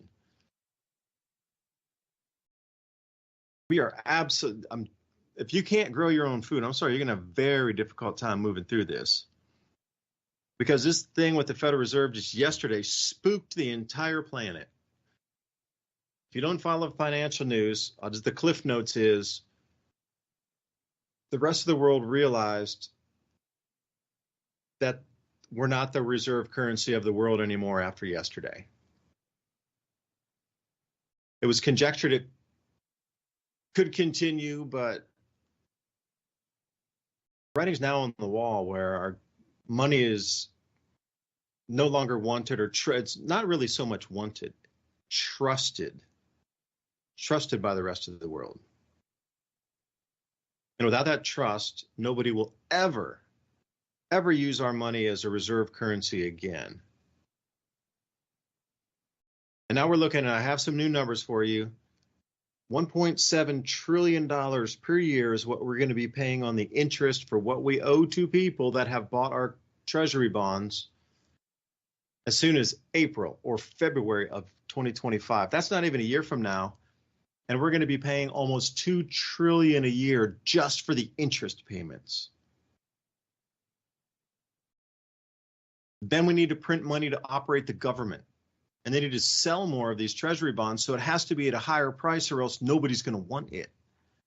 So it would not surprise me if they do some. Now watch, this is a little bit of woo-woo coming up here on the financial thing. Overlaying with the food prices and overlaying with the food shortages. They're going to dovetail it together, I do believe. After watching a fair few economists after explaining the Federal Reserve minutes, they're going to take it, if they could, magically to 10%, just like flip of a switch, 10%. An enormous amount of people around the world will want to buy our bonds at that point. And that'll give money for, back to the Federal Reserve here and the federal government, for us to print more, to keep the government functional. But at that percentage rate, almost all American businesses will close. There'll be very little economic activity. That'll be a Great Depression type of thing. But the government will survive, and they will continue to print to infinitum.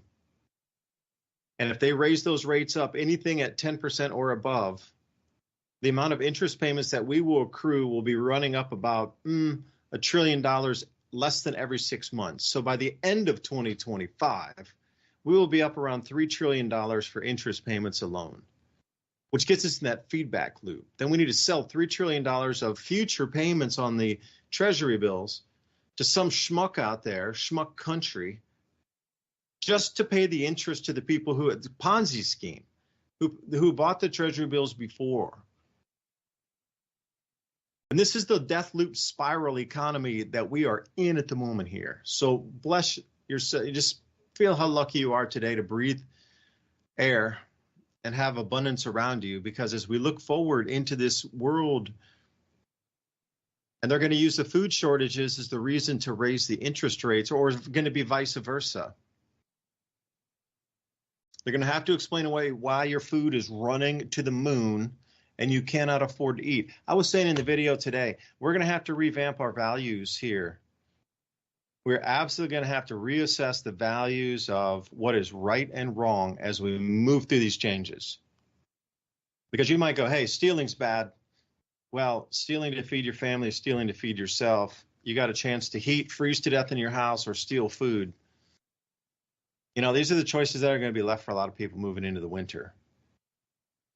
Have you grown? Have you stored? Have you packaged? Have you stocked? Have you dehydrated? Have you canned? Have you gardened? Have you done anything? Because you're going to be essential.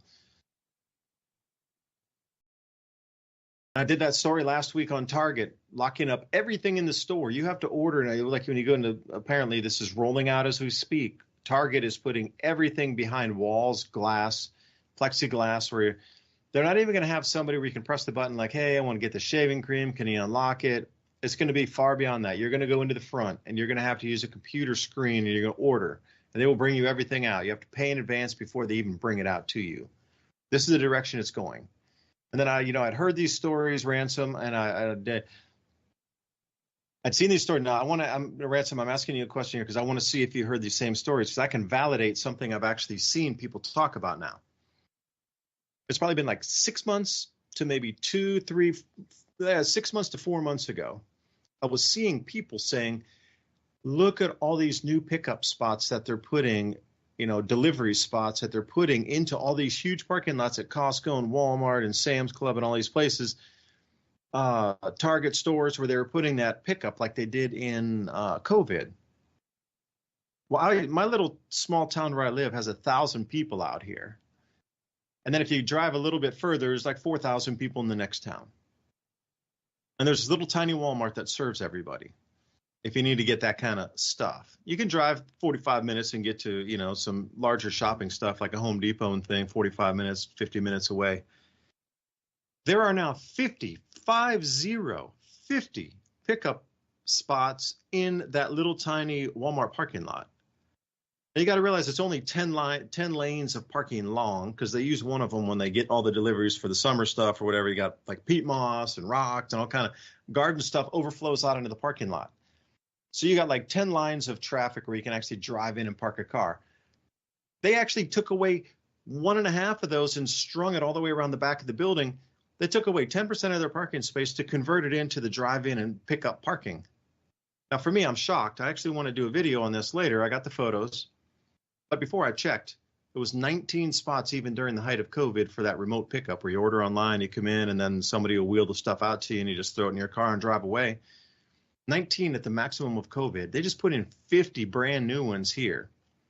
Now, see, Ransom, the reason I was asking is I swear that I remember you telling me, and we talked about this a long time ago, that they were going to cut off the stores and everything was going to be remote and everything was going to have to be delivered, and you were no longer going to be able to walk into the store physically. You'd have to buy everything online, and they were going to bring it out to your car. I never believed it. I was like, there's no way it's coming out to the remote countryside. It's impossible. They're never going to do it out here. It's too, and here I am with 50 pickup parking spots, 10% of the parking gone out of the Walmart parking lot in a place that has 1,000 or let's say 5,000 people maximum. This is spooking me a little bit here. I don't know. Do you recall that conversation? I'm just going to let you go with that thought.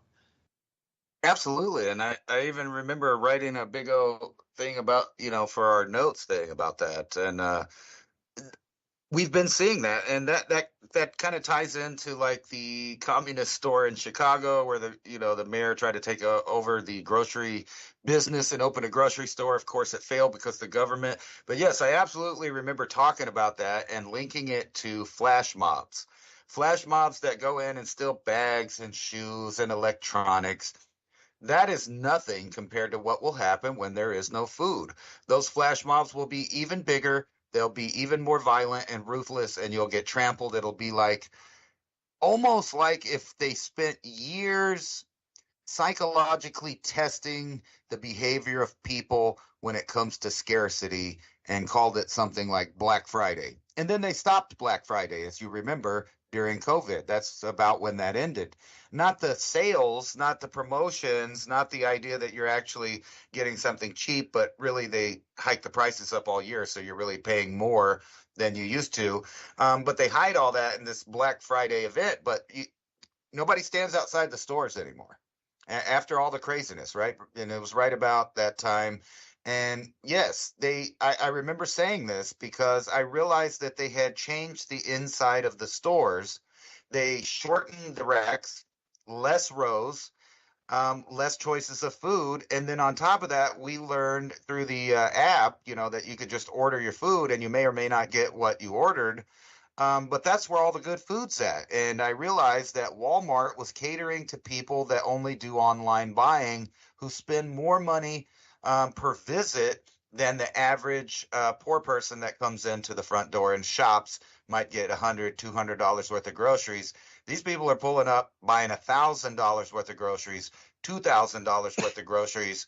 And, like even if you want a small order, now they have it where you can do that too. So yes, they are definitely conditioning people to stop going inside, but to go outside. But beyond that, they've also started fixing the insides of the stores where there are literally no human cashiers at all. It's all self-checkout. And now for a special service, you can pay to go through that one line that they have in there that's supposed to be fast, and it has a human to help you bag your groceries and, check the stuff. That's what's going to open up at every store. And then that'll be outside that one lane where you come through and pick up stuff, and they just won't let you inside. It'll be a warehouse. Just imagine how people are going to act if there's an actual food shortage in any time in the near future. You think that they're freaking out over, iPads, iPhones, tennis shoes, bags, munchies at the corner store just because they're bored. Wait till the masses are just, burning things down and taking everything there is. Guess what? After that happens, then they start venturing out after the civilians. And all of that can happen really fast. We're talking real fast. The question is at what time point on their plan is that? And I think that's the overall business model. First, they got rid of customer service, so you can't call and complain or do nothing like that. You have to talk to an AI. And now they have it where there's less checkout people. Everybody is busy stocking or looking up something. They're not really at the front. But they do have the people to watch to see if you're just going to run out with stuff, but they're not going to stop you. They're just going to report you. But they're redesigning the whole industry to where you're going to find out that it's easier to just order online. And then think about that for people that live in the cities. They already are accustomed to having almost every food delivered to them, breakfast, lunch, and dinner if they eat it, and not even having food at their house. Half of them live in these little tiny living spaces that just don't really have the room to stockpile or, look ahead. So those are millions of people that just don't have the room or the ability to actually plan ahead and have stuff. I hope they have go bags. And they can navigate their way out of the hellholes that will become the cities once an actual situation happens where the food is being rationed. And they have it all set up. That's the biometric system, the track and trace system. And you have to behave, or you might not even get to go through the line and pick up your food there. And then who protects you once you leave the facility, right? Because they'll start guarding with police these food distribution centers. But what happens when you get your stuff and you try to leave? You're on your own? And with recent, activity with the government and prosecution, it seems like they're going out of their way to prosecute the victim and not the perpetrator of the crime, almost as if they want crime to spread and victims to know that they have to be victims, and there's no, recourse for them to protect themselves because they're trying to abolish that. Why do they need to abolish that? Well, people like that own those things, they're not going to say, hey, you can just take my property. They're not going to say, you know what, you're not coming to take my food, and you know what, I'm not doing that. That's why they're doing that. They don't have to opt into the system. And, you made a point with all those videos, and I think you're actually dead center on the dumbing down of America and Western civilization program right there through the algorithm. You allow the algorithm to incrementally close the viewership of anybody that's giving actual information. And I think that's why it's good to talk about woo-woo, because you can throw ideas out there that in a month or two or a year or two will be considered, wrong speech, and you can't say it, and then you'll have that algorithm on you too. And you're right, they did target people that are, trying to medicate, like any herbal, anything. So you can't know about that. And you can't know about how to deal with animals because that's mean to the animals. All you can learn about is the new way that you can, take your government mandated vaccinations and medications in the future, if they ever get there. They haven't done that yet here, but we did see people go crazy all over the world with that power. Thank God they saved all those people. I'm glad that it all worked out according to the way they said it would. Surely you jest, my friend. Surely you jest. Yeah, I was looking up some, Dennis sent me a couple articles here. It's like, hey, man, talk about this. 40 countries ready to join the BRICS in 2024. And for those of you who are unaware, the new members accepted just these last weeks were United Arab Emirates, Egypt, Iran, Ethiopia. So you're looking at a lot of oil producers, and now Saudi Arabia is next on the block. So if Saudi Arabia joins the BRICS, then again, as we understand, the petrodollar would also be finished at that time. So probably the biggest news story of the year, which won't get much fanfare, but if you look back in history, eventually the largest story of the year will probably be if Saudi Arabia decides to join the BRICS nations and take payments for oil and anything other than exclusively U.S. dollars. At that point, that will signal the actual real, that will be the signal flare to the world that the U.S. dollar is finished as a reserve currency. Because we'll no longer have any military value to force all these countries to use dollars for oil or dollars for energy. And look at that and say, Because you when you were talking about the self-checkout thing, I jarred my memory because when I was there, I was waiting in the line for the person because they didn't want to go into the self-checkout, but they did put in 40 or so new checkout lanes inside there too. Because I remember when you went in, there was like 10 or something, maybe 12 in like this square. You walked in, it was a square. There, you even had to wait to go into the self-checkout place, which was ridiculous. Before, you never had to. But then, you jog my memory. Inside now, there's lanes for the self-checkout, not that square configuration anymore that they've acted, and there's blue lights on it and kind of thing. And, you did, I think you're on center also with the go bags. Because I can't remember if I spoke about it when I came back from my trip, over the last week or so. Like my feeling and recollection of I was going to make this my last stand. Like you're not dragging me out of the house. Whatever happens, if people come out from the country, from the cities and things, this is where we're going to make our last stand out here. But as I looked at all these paintings over the last multi-centuries across Europe, from Italy to Croatia to Hungary, and also in Taiwan and Japan, like the paintings in the museums were just nothing but war scenes across centuries. And I realized that armies, even the most remotest spots, go everywhere. Even, like 1860s Civil War. I mean, they destroyed an enormous amount of Southeast U.S. The Union troops did. Then you go further afield and you look at the Austro-Hungarian Empire and you look at all the Prussians. You got just an enormous amount of fighting across everywhere, where even if you think way back in 1700s, 1600s, that you're in the most remotest place, they're never going to find you. You're in the middle like the Sherwood Forest kind. They would still find out there. So for me, I'm thinking go bags. I've reconsidered. I was stocking a lot of things like, all right, this will be the last place. A lot of people will come out here. We got, some extra, camping supplies if people need to stay on property, this, that, and the other. Now I'm looking at how to be mobile. That's purely simple. Like, all right, I'm going to take that same cabin equipment, but like, how much of it do I need? What do I need? Can I get it all in a truck in 15 or 20 minutes? All the valuables, all the paperwork. Can I get it in a truck in under 30 minutes and get out of here? Because when armies start marching through your area, you might just want to be sitting there going, hey, man, hey, army, I'm just here growing veggies, man. Hey, go. You're going to get steamrolled over too. So at some point, I don't know the percentage, but I'm going to say at some point, there's a high probability that you may need to leave your place due to real danger. And it could be forest fires. It could be armies moving through. I'm not so worried about people coming out of the cities because everybody can take care of their own. And you got to realize how many country roads there are. Like the chance of somebody getting out of a city in a car and even making it out to your place, because there'll be so many broken down like cars that have run out of fuel that it'll be very difficult to transit out of the cities at that point. But even if they do get out in your countryside area, like how many country roads are there?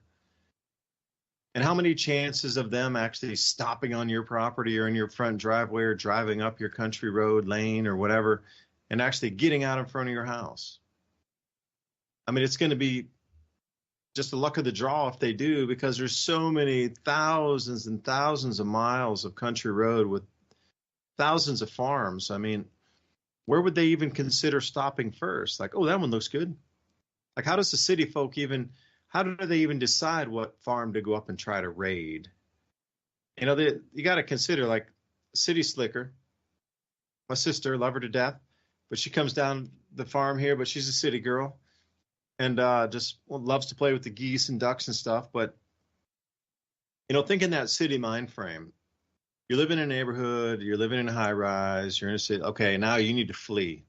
Some have done a nuclear, it could be a biological, could be anything. But how does that person that has never been on a farm, doesn't know anything about the countryside, doesn't know how to hunt, fish, catch, clean, garden, do anything, like how do they even make the decision of where is a place to stop that might have resources? Gangs, they're pretty industrious. They look for houses that have electricity on at night. Like, oh, there's electricity on. There must be people home. We're going to go in there first. But if everything is dark, where do they go?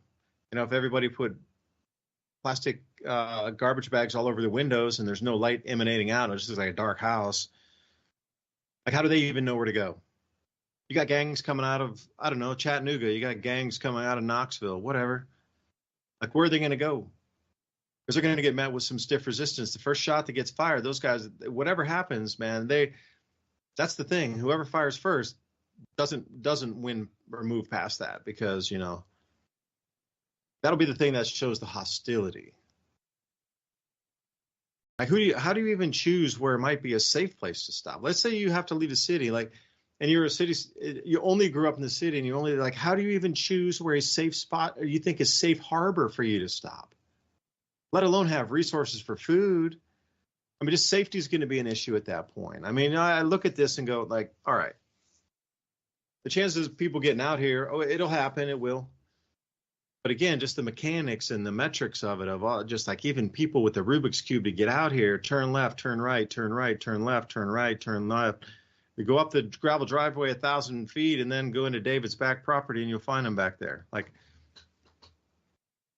you know, it just doesn't make sense, like how a lot of these people are even going to find their way out for safety.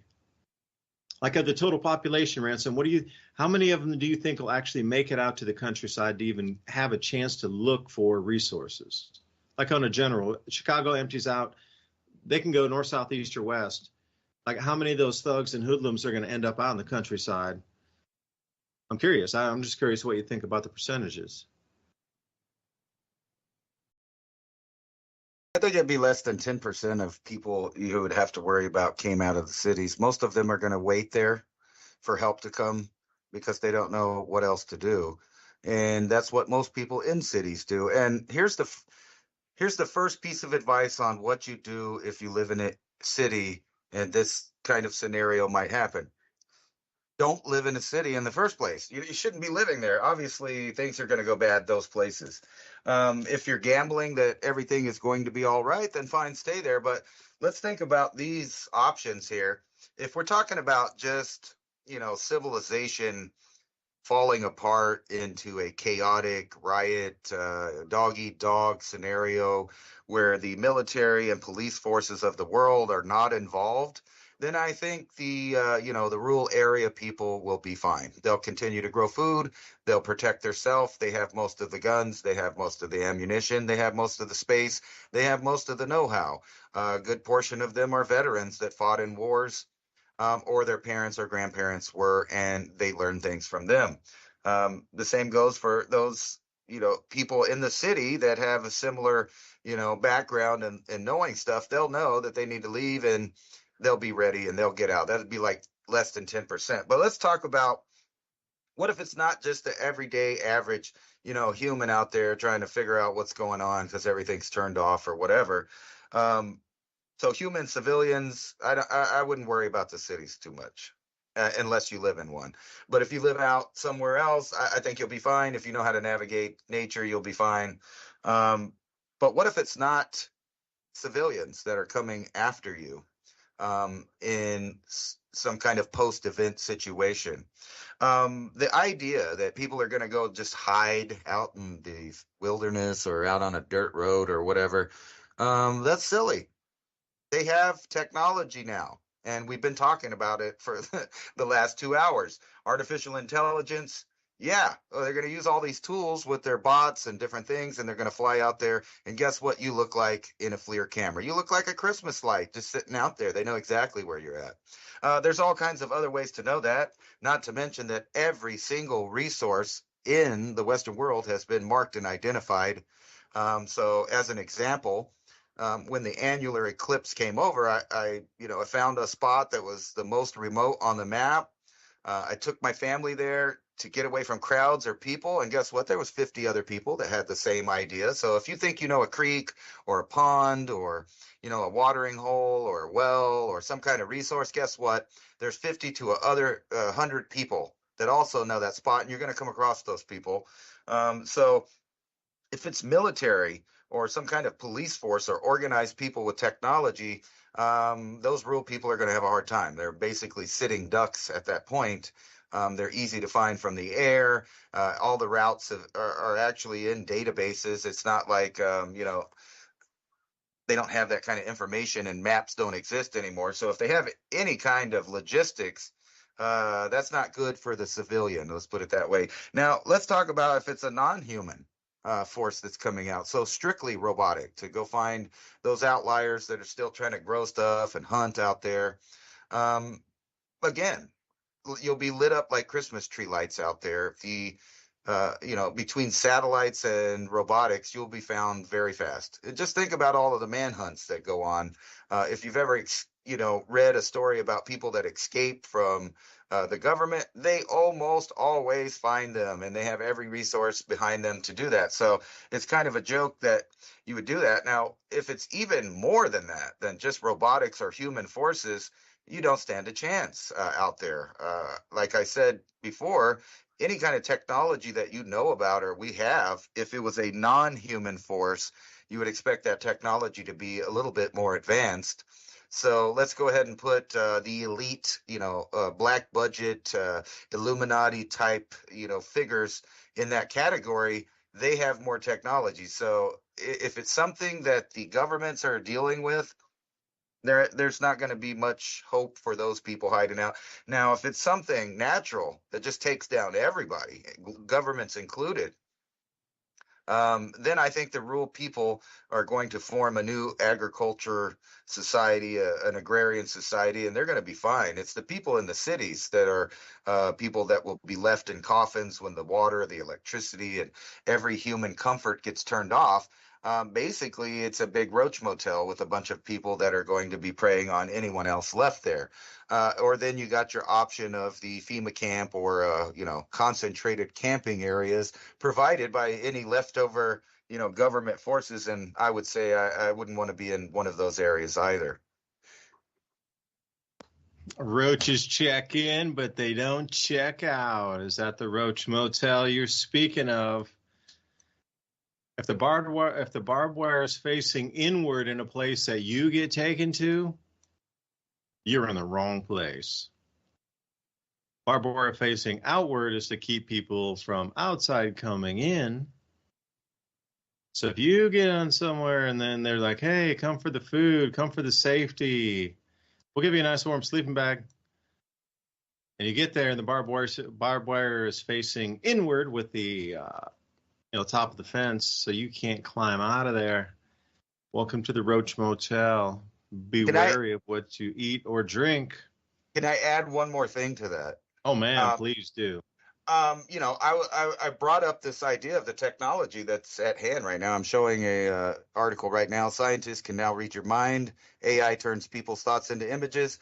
And you think about that, plus the one I showed last week where they could get, text out of it. Say, your cousin Bob's living at your house and you needed a little extra work because, society's collapsing. But they've designated certain peoples as a threat.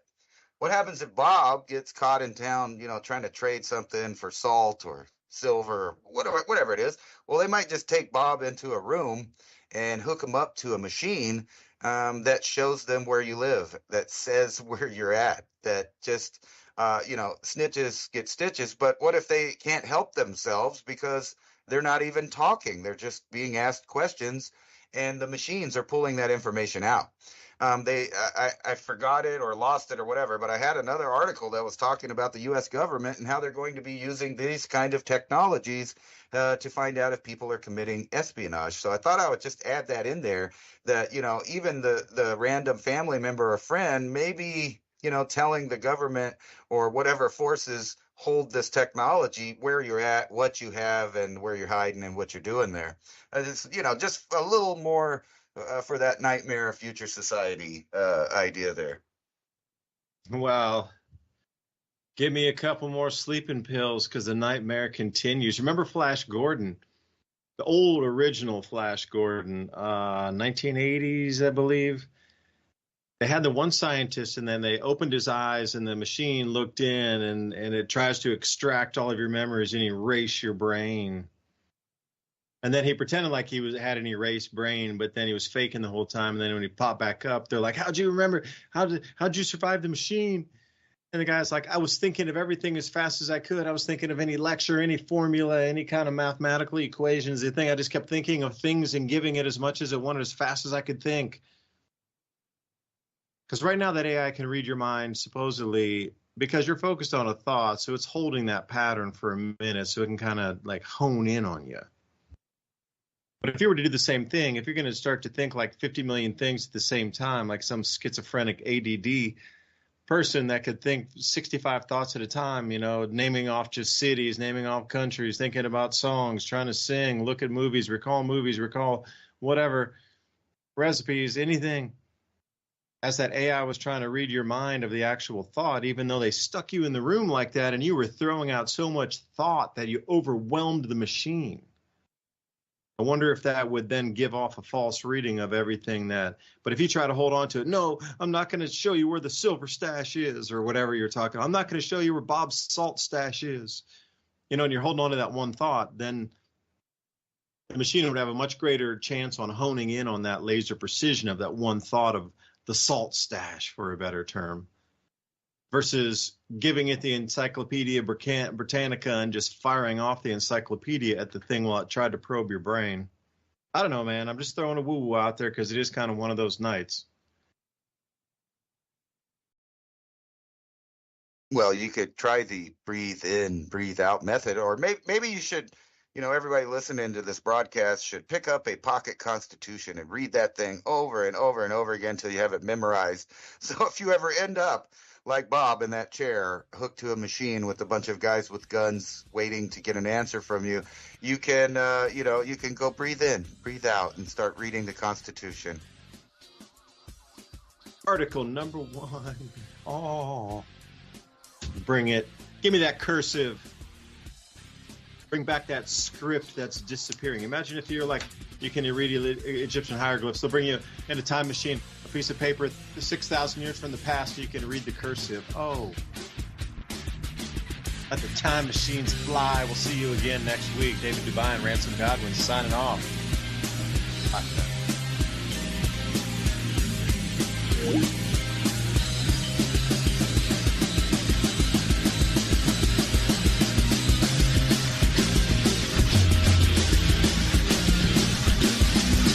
Thank you for listening to Revolution Radio.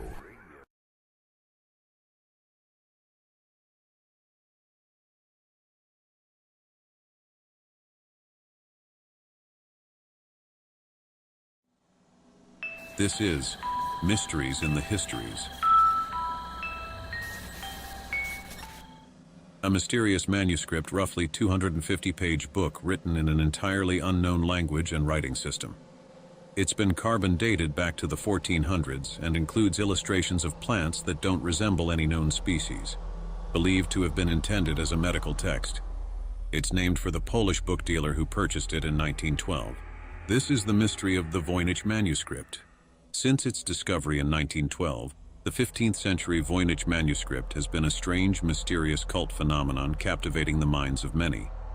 Its first confirmed owner was Georg Barisch, from 1585 to 1662, an alchemist from Prague, who discovered it in his library.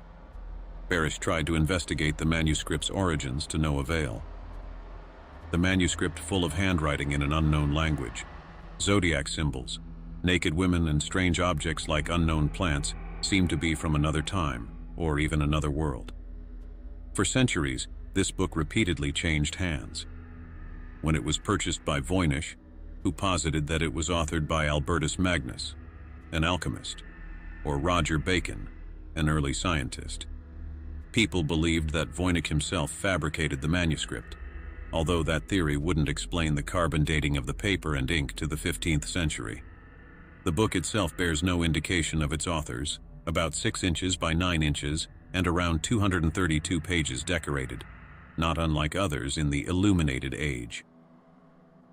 Wrapped in vellum, with vellum pages, the manuscript features 116 folded folios bound in 18 bundles. The binding of the book is old and busted, though it is not original to the text. Many of the pages are fold-outs, some are missing. Inside the tome are innumerable lines of looping text, inked in iron gall in a medium typical of the Middle Ages. Scribbled in a strange, unfamiliar language and a strange, unfamiliar script, incomprehensible, causing Voynich to conclude that the tome was written in code.